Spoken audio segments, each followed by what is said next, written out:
I have the Xiaomi Watch S3 and I'll be showing you how to measure blood oxygen during sleep. Okay, so simply from the watch face, swipe to the left and look for this bed widget.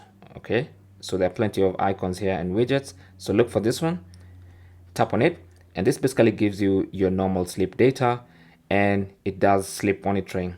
But by default, your watch will not check your breathing when you're sleeping. So you have to go all the way down until you see breathing score. You can tap on that, and once you enable that by turning that toggle button on, your watch will check your breathing while you sleep. All right, so you'll have that in the sleep records when you check your phone.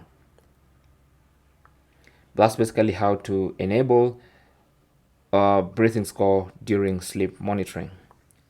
Thanks for watching. Comments and questions down below, and good luck.